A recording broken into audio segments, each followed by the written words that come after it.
If you're not already subscribed to this YouTube channel, go ahead and hit the subscribe button now, along with the bell icon so you can be notified whenever a new video is posted. If you're already subscribed, check and make sure that YouTube hasn't unsubscribed you. And of course, be sure to give the video a like, as well as share it on your social media. The white supremacists hate that. Now, that said, too many of us fall for shiny objects. Too many of us are still hoping that massa will somehow, some way, someday be touched by the love of Jesus and finally do the right thing by us willingly. It's like Charlie Brown in the football for a lot of black folks. No matter how many times massa leaves you flat on your back, you still want to believe that he will one day play fair with you because he keeps tempting and teasing you, and he keeps intimating that maybe this time things will be different. And the white supremacists know this pathetic, perverted game that we play with ourselves. This is how you put somebody on a treadmill and keep them there. Too many of us are suicidally codependent. We're not so much locked in an abusive relationship with white supremacy as at this point we're demanding to be abused. It's a con, and like any con, you get the mark to con himself. How do you keep a mark on the hook for the long term? You give them another reason to prolong the con, another reason to keep believing. Sure, there's been no evidence that you're actually going to do what you say. It's manifestly obvious that all of your prior deadlines and would-be dates of delivery have all been blown, but just keep telling them, oh, it's in the works, it's on the way. Sure, what I promised you isn't here, but it's on the way. It was held up because of some circumstances beyond my control. Perhaps I didn't understand, but things are going to be different this time. And the mark, having invested so much emotionally and psychologically and spiritually in the con and in the con man, they simply cannot admit that it was all a lie because they simply don't know what to do next. What would they do with themselves, having to admit that this thing that they believed in so much was a pack of lies and that they went along with it for so long and wasted so much time and wasted their lives believing something that simply wasn't true, believing in someone who never meant a word they said. This is what reparations is in the hands of the white supremacists when we allow them to be the ones talking to us about it. That is our historical debt to be paid to our satisfaction in a manner that we allow. It's not something for white supremacy to decide that they're going to tell us what it is and how much it should be and whether or not it should even be. So when you have Joe Biden and his hand-picked Negro Cedric Richmond of Louisiana, by the way, I think it bears noting, Cedric Richmond, who, if anyone is the poster child for a black man who loves the Asian community, it would certainly be Cedric Richmond. He certainly cares more about them than he ever has his own black constituents. But in the hands of white supremacy, this issue is being used as a head fake. That's what the plan here is. That's what the goal here is. It's a head fake and not a very skillful one. Then again, it doesn't have to be because the sad truth is there's no shortage of gullible, willfully blind chumps in the black community. Not because what Joe Biden's pulling here is some brilliant lie, but rather because there's simply no way to fix stupid. Family, we need to understand something. Just because the white supremacists are terrified of the idea of reparations doesn't mean that they are so terrified of it that they wouldn't even bring it up if they thought that they had some way to get us off our square, if they thought they had some way to take control of the discourse. Oh, they don't mind talking about reparations just so long as they are the ones in charge of the conversation. I have always maintained that reparations is a good idea, period. Here's something that needs to be remembered when it comes to the issue of reparations. A lot of black folks have maintained what to them might seem a sensible thing to say, which is, well, if you had it where black folks got reparations, a lot of Negroes would blow it. Well, let me tell you something. If you went back in time 150 years to the end of the Civil War and gave black folks their 40 acres and a mule, a number of them would probably throw it away or otherwise not know how to manage it. either because they had not been properly taught financial management or because of the fact that they're too silly to have it in the first place. But a lot of black folks would not. And when it comes to our being as a group, our group benefit, we don't use the lowest common denominator or the silliest and the least savvy amongst us as the standard. You do not hold up progress for the entire group. You do not deny justice for the entire group simply because there's a few fools who might otherwise make a mockery of it. That's not the standard you use. Nobody else is held to that standard. There are a lot of Jewish people who got reparations from the German government and got nice giveaways and goodies from the U.S. government. And guess what? It flowed through their fingers like water. But you didn't see anybody in the Jewish community going, well, they wouldn't know what to do with it. Same thing for Native Americans, even though it was a bunch of $5 Indians who wound up walking off with the bag. And the same thing for Japanese Americans. So why is it that as black people, especially those of us who built this country, why is it all of a sudden that we get held to a different standard, or otherwise we bring in the idea of, well, there'd be some Negroes who would just figaboo the money away, so it really doesn't matter. They're not the ones that we think about. As the good book says, the poor and the stupid ye shall have with you always. But it is the smart and it is those who have the ability to maintain wealth that we concern ourselves with. So don't you ever let anybody tell you that because of the fact, well, Negroes wouldn't know what to do with it today. If you went back 150 years, do you think that you would have some sort of wildly different dynamic where 90% of black folks would be prepared for their reparations? No, you would actually have those who would be prepared, but you would have those who would not be. But you know what? As black folks, we got to get over this idea that we as a group have to be perfect. We got to get past that. Because that is a weapon used by our enemies to justify denying us what we should have.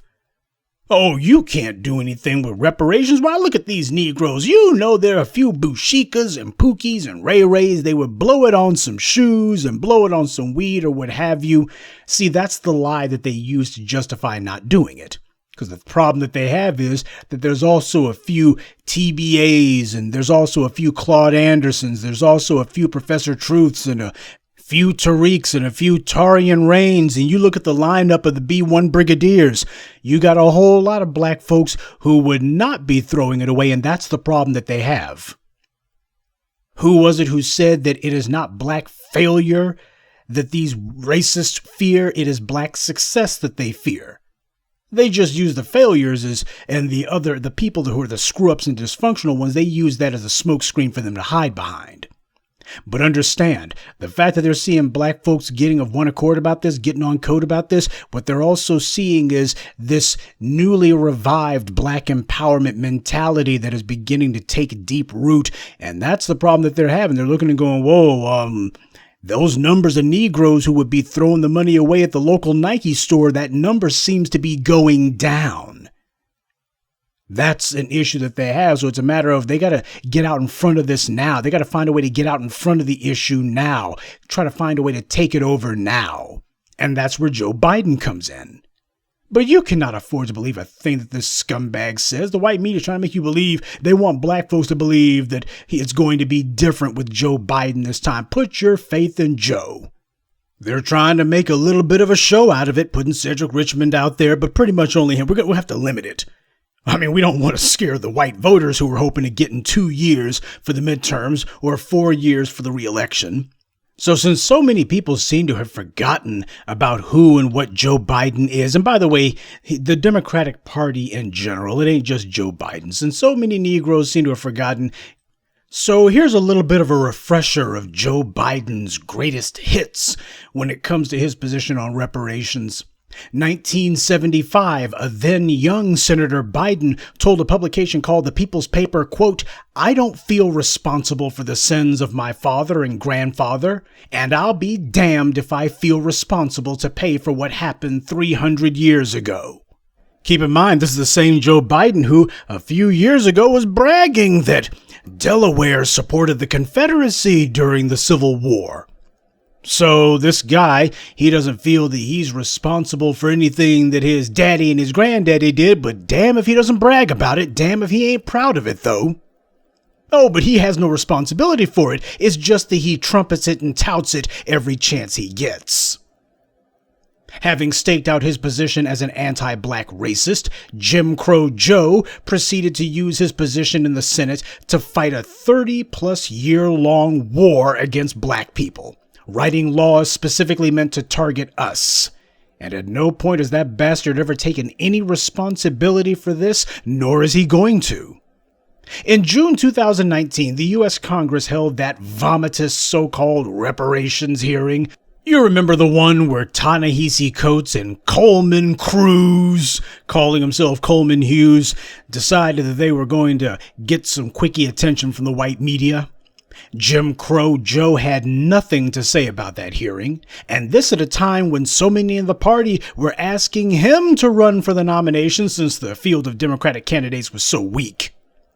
June 2020, Biden said he wants reparations to include Native Americans. Since the issue wasn't going away, it was time for Joe Biden to step in and tell people, well, we can't leave out everybody else. You know, if these niggers are going to be getting something, everybody has to get something. In other words, he wanted reparations to include all of those white $5 Indians. That's who he was really talking about.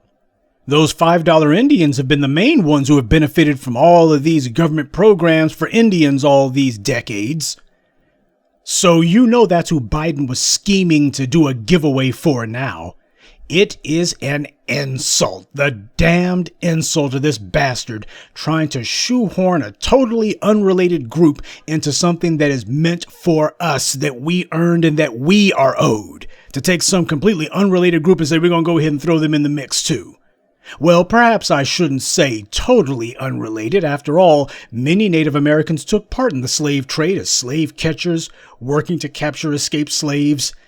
The Indians even fought for the Confederacy, and many of them were slave owners themselves. So once again, you got a U.S. president scheming for how he's going to pay slave owners. Anytime the issue of what are black people going to get for our suffering, when that subject comes up, well, we got to make sure that the people who harmed you, that they get something. July 2020. Joe Biden leaves reparations out of his racial equity plan.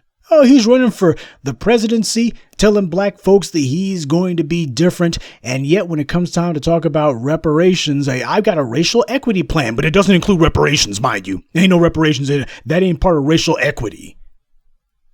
That's Biden's racial equity plan. Ain't got a damn thing to do with reparations. Oh, but he's so committed to it, don't you know? August 2020. A California lawmaker introduced a bill that was allegedly aimed at slavery reparations. At least that's the phrase that they threw about. But then candidate Kamala Harris didn't have anything to say about it. After all, why should she? I mean, she was just the senator from California. Not like she should be bothered about that. I mean, she's supposed to be partially black, right? Except she knows that reparations doesn't have a dang thing to do with her. She ain't going to get nothing from it. So far as she's concerned, why would I speak up for that? I don't have a way to shoehorn immigrants into it. After Biden's part in the disastrous Obama years, Biden declared that he wasn't about to support reparations. He made that very clear. All he was willing to do is to support a study. That's all he had to say about, well, you know, if there's going to be, we can go ahead and have a study about it because, as we all know, government studies is where policy goes to die. But that was Biden's position on reparations and still his position now. Of course, it will be other racists like himself who he would put on a panel to study reparations, them and some other bootlicking Negroes like Sheila Jackson Lee and sellouts like Cedric Richmond, fools who are just glad to be getting a government paycheck for anything. And it will be these rigged committees who will decide that meaningless cosmetic policies are what's called for. Well, we need to have something that we can call the Black Make Good, Lift Every Voice and Sing Committee, and we'll make sure we got some white folks who are running it and a couple of Negroes who get some consulting money from it, and that'll be the end of that. That's where this is supposed to be going. That's what the plan is. I've been telling you this for years and years now. This is what they're planning to do. What's going on here is a war to define, or rather redefine, what constitutes reparations. They want to go ahead and do it in a way to make certain that the status quo remains unchanged. That's what that fraud on Capitol Hill was in 2019. Some front Negroes pretending to debate the issue when in reality, you had one side saying they outright oppose reparations and the other side saying that reparations shouldn't be money, which is the same damn thing. If you're some anti-black racist who is opposed to black empowerment, which is most of the country, let's just be honest, then that little display that Congress put on would provide you with an example of black people claiming to be on both sides of the issue, and yet both sides claiming that whatever form reparations takes, it better not be money. One side saying, oh, well, reparations doesn't have to be money, and the other side saying it shouldn't be money, which leads the viewers who are hostile toward black people to say, that's right, it shouldn't be money. In fact, it shouldn't be anything. That is an argument that is deliberately meant to lean toward nothing, because that's the point. That congressional fraud that got put on, it was just a little bit of political theater, staged in order to provide video for the right and the racists on the left, so that they can both claim black people are opposed to money as reparations. That's what they were hoping to do. We're going to clearly define what constitutes reasonable discourse on reparations. The reasonable boundaries of the reparations issue are, well, black people should get a hug and a pat on the back and be told, oh, we was mean to you. Those are the reasonable boundaries. But if you go outside of that and start saying black people should get tangible, specifically money, oh, that's the fringe. Why, Ta-Nehisi Coates, he says it doesn't have to be money. And a bunch of bootlicking Negroes like Coleman Cruz, who claims to be a liberal, though nobody else would accuse him of that, they say it shouldn't be anything at all. So that anyone and everyone has the right to speak on what's for us. They would never allow black folks to be speaking on issues for anyone else. You don't let them get away with that with us. This is a media narrative taking place. One meant to invalidate cash reparations. Rest assured, that video of the congressional reparations hearing, you're going to be seeing it again.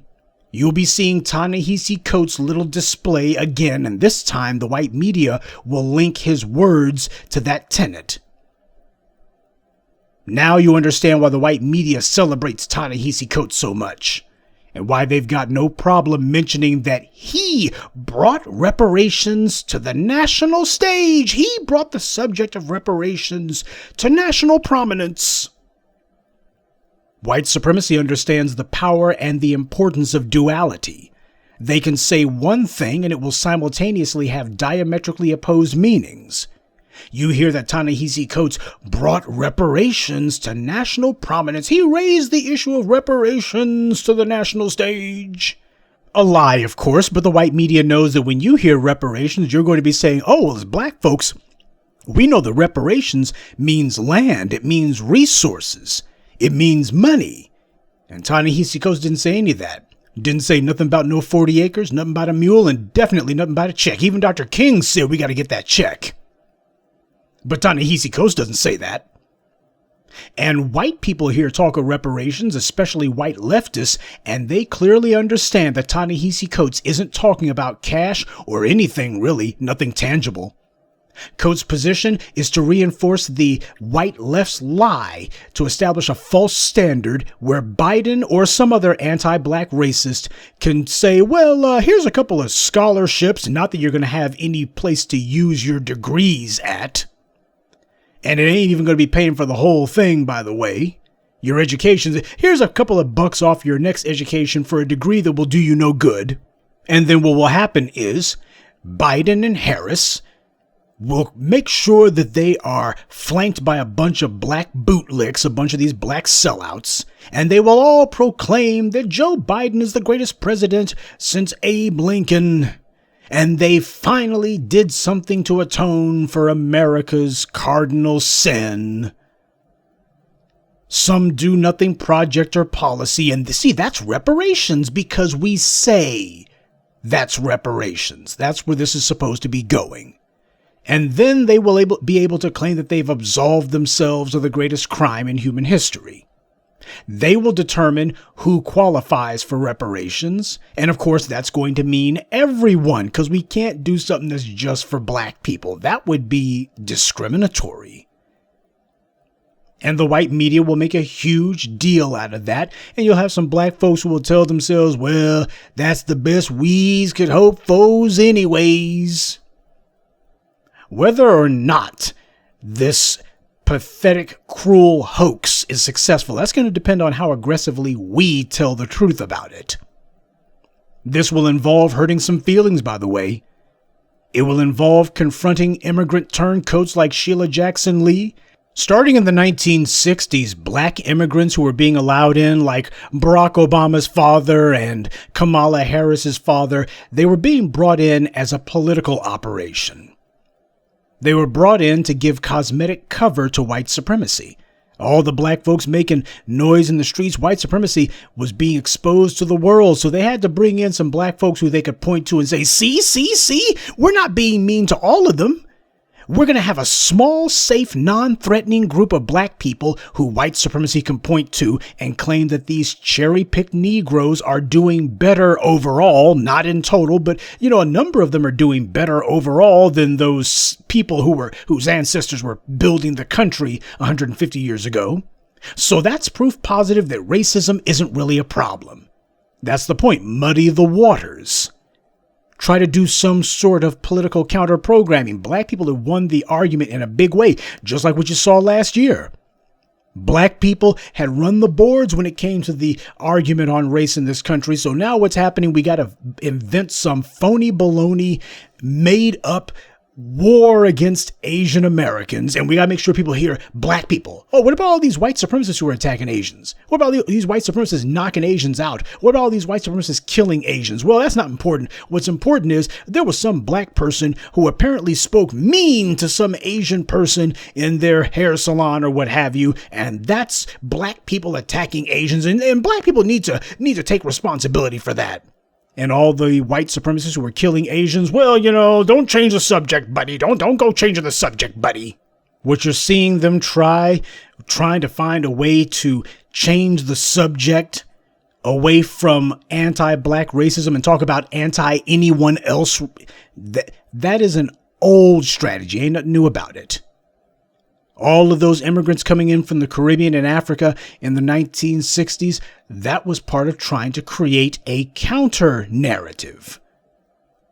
First of all, that white line about black immigrants are doing so great, that's an exaggeration, by the way. But since Negroes love getting white media attention, there will still be a lot of black immigrants who won't hesitate to co-sign this fiction, no matter how false they know it to be. Last time I checked, Akai Gurley, Amadou Diallo, Patrick Dorismond, Botham John, these are the children of immigrants. And all of them dead. So what does that tell you? And yet their families had no problem getting in front of that camera and saying, we forgive. Oh, we need to be hugging the people who are killing us. But collaborating with lies like this does real damage to us. The white media will use the handful of bootlicks to push the lie that white supremacy has not done us any wrong. And even if they did, well, it's clearly not a problem because look at these hand-picked black Negro immigrants over here. Don't be surprised when you see Ta-Nehisi Coates doing an interview or a press conference with Kamala Harris and saying that she is just as entitled to reparations from the U.S. government because she's a person of color. Why, Kamala Harris, she knows what it's like to grow up under white supremacy. Why, she upbraided Joe Biden in front of the world about school busing. So why, she understands everything black people have been through. Didn't Barack Obama try that same con game? Yeah, he did. And you know what? A lot of black folks fell for it then too. White supremacy is willing to give out a check. We've had 4 stimulus checks from the federal government since the year 2000 alone. And 2 of those checks were in the last 12 months. But of course, these checks go to everyone, so the racial wealth gap is maintained. White supremacy ain't got a problem handing out the check so long as it doesn't change the status quo. So family, some of y'all letting your hearts go pitter-pat over Joe Biden and his empty rhetoric slamming his gums about reparations. You have got to be a grade A industrial strength moron to think that this wrinkled up racist has changed any of his anti-black positions. Every time you talk to him about tangibles for black people, he immediately demands that everyone else under the sun be included too. The power of white supremacy lies in its economy, one that we were forced to build and have been systematically shut out of through violence and political policies such as the ones written and supported by Joe Biden. A lot of fools get out there and talk about, we're all for justice, we're all for justice for black people, but if that justice doesn't take the form of economic empowerment to repair the economic damage done against us, then they are lying. See, it's one thing to say, oh, the murder of George Floyd, that was gruesome, that was terrible. Y'all ought to let up on the poor critters, which is what a lot of these white liberals and these so-called allies mean. But when you start talking about empowering black people to make sure that we can punish those who harm us, to make sure that black people have as much economic heft, if not more than everyone else, then all of a sudden you find that these allies disappear all of a sudden. White supremacy has set up a racialist pyramid with us at the bottom. And no matter how much lip service these allies may give to black people's well-being, the simple truth of the matter is they all have benefited from white supremacy to some degree or another. White supremacy may not have put them at the top, but it's also guaranteed that the iron ceiling over our heads constitutes an iron floor under theirs. They are not about to see that floor taken away because a lot of these folk who are up here bragging about how hardworking and industrious they claim to be, they know that the moment that this artificial ceiling over black people's heads is removed, a lot of them are going to fall to the bottom. They know that white supremacy has been holding them up, artificially suspending them in midair, giving them a position that they had not really earned and would not have if white supremacy was not in place. So that's the reason why whenever they hear these frauds about, oh, well, reparations can't be a check, all of these groups are giving a wink and a nod to it because they know exactly what that means. That's right. Don't go upsetting the apple cart. We got a good thing going here, long as we hold these black folks down. When Joe Biden was in the Senate, he was only too eager to pal around with Southern segregationists. And that wasn't because they were the only ones willing to spend time with him. Biden gravitated to Southern segregationists because they hated black people almost as much as he does. Anti-black racism is the overriding factor in Joe Biden's psychological makeup. This is why he's not doing anything to go after the white supremacist groups who stormed the Capitol. Biden sees those white supremacists as being the last line of defense to stop black people from changing this country. White supremacy requires protection. And he needs to make sure that the irregular forces of white supremacy are still on the streets. I told you about them. That's what they represent. All of those insurrectionists, those are the irregular forces of white supremacy. Black people cannot be allowed to hold any wealth. I didn't say money. I didn't even say riches. I said wealth. Wealth is the kind of money that you couldn't spend in your lifetime or your kid's lifetime or your grandchildren's lifetime. Wealth is the kind of money that builds nations. And black people are supposed to be kept away from that at all costs. If a black person does manage to become rich, then it's inevitable that a few of them are going to become wealthy. That is, unless someone does something to take that wealth from them. This is the reason why so many rich black people invariably wind up getting indicted, or they get killed, or some court claims that their money has to be given to some third party, usually white. Some sort of double cross comes from white supremacy where that black person's money has to be taken away. And if that black person's game is so tight that you can't take it from them, well, we're going to go ahead and gin up some quickie charges against you. And it's always going to be to make sure that A, you are put in prison, which is going to hamper your ability to deal with the civil case that's going to come afterwards. And of course, is going to be the hand of white supremacy giving your money to someone from the dominant society. That keeps happening over and over and over again. That's not some coincidence, folks. It's policy. Evanston made headlines as the first city in the country to fund reparations for black residents. But going forward, how to best use those funds has been up for debate. Reparations are meant to close the racial wealth gap. The program that the city of Evanston is offering does not do that. So this is an initial tangible first step in Evanston, recognizing it's not nearly enough. The reparations resolution was first passed nearly 2 years ago, spearheaded by 5th Ward Alderman Robin Ruth Simmons and endorsed by the National African American Reparations Commission. The first initiative of the $10 million plan is the Restorative Housing Reparations Program that would distribute up to $25,000 for housing per eligible resident, with funding expected to come from a 3% tax on recreational marijuana sales. And we've proposed a use for the first $400,000 that is directly in line with both community feedback that was often around housing discrimination practices and other anti-Black housing policy. Earlier today, Group Evanston Rejects Racist Reparations organized a demonstration calling for City Hall to take a second look at the program before voting on it this month. Demonstrators say the program as is incomplete. And while they're behind the idea of reparations, this group says a second look is needed in order to set a better nationwide precedent. Just putting money into a loan is not true reparations. We're leaving the door open for a lot of interpretation on what reparations actually means, and that's unacceptable. But Alderman Ruth Simmons clarifies this program is only the first step, acknowledging there is still more work ahead. We know we're so far from perfect. We know we have a lifetime of work ahead of us, and we encourage those that are disgruntled and not satisfied to join us, because we're also not satisfied. We got a lot of work ahead. Oh, it's not perfect, but we're working on it. A lot of work to do. Oh, we're trying to hammer this into shape. A lot of work ahead of us. A lot of work to... That's what they always tell us on everything. Doesn't matter what the issue is. With everybody else, here's what you're going to get. Here it is. Here's how you apply. Here's where you're going to get it. With Black people, oh, well, there's a lot of work to do, you see. Yeah, we know it's nothing that you wanted, and it's for everybody except for you, and you get nothing out of it. But you see, before we can do anything for you, there's just so much work. Such a long road ahead, you see. So much work. Sounds just like Jim Crow Joe, don't it? Also sounds like W when he was talking to the Urban League. They say that both parties and both sides of the political spectrum say it to Black folks. It's always the song and dance that they do with us. I threw that in just so that you understand. What you saw in California, that's not the only place where this is going on. The Black media has made it very clear that our tangibles, starting with reparations, because it ain't the end of the line, that's not going away.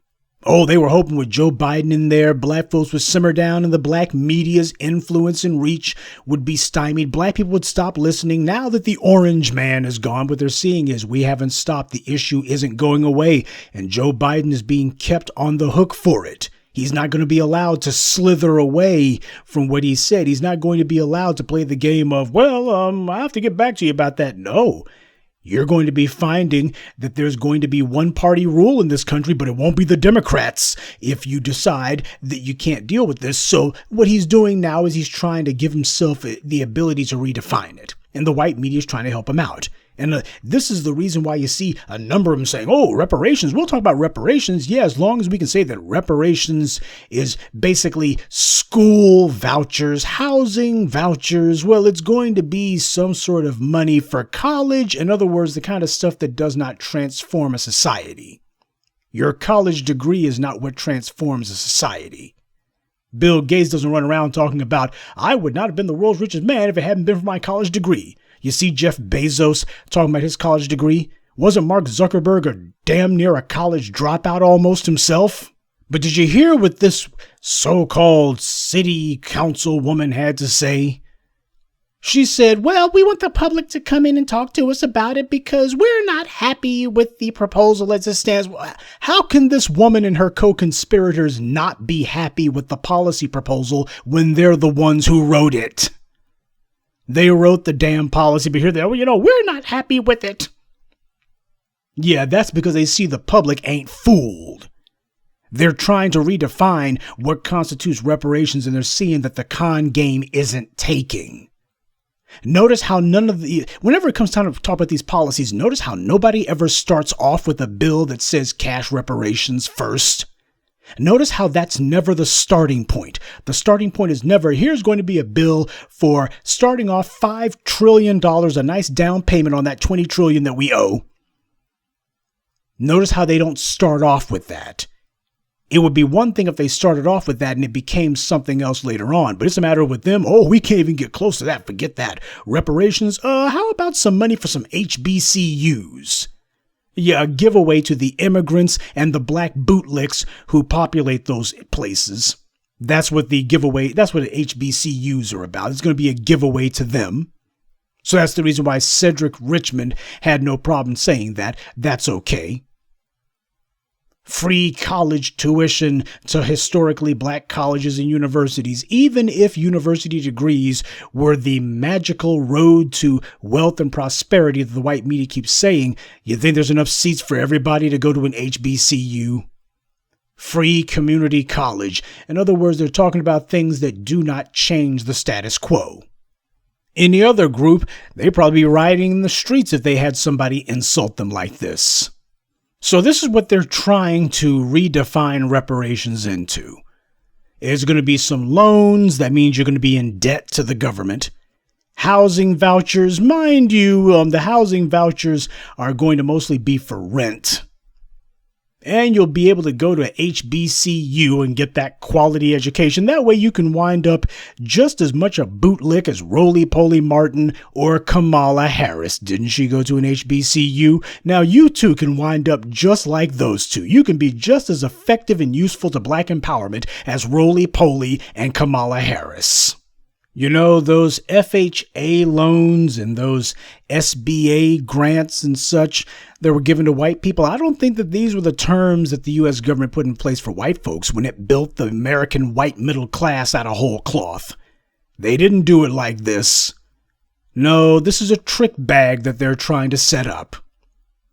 White people got to benefit from the Homestead Act, and it damn sure wasn't no housing voucher. But if there's one thing that piece from Evanston confirms, it's two things. One, our talking points are indeed part of the discussion. They're having to be confronted with the kind of things that they hear us saying. And two, these politicians are realizing the goal of trying to hoodwink black folks, if you just put some front Negroes out there to endorse their little would-be ploy, their little would-be scheme, trying to hoodwink and bamboozle us, that's not going to go over so easy. And if the black grassroots has our way, which I'm pretty sure we will, it's not going to go over at all.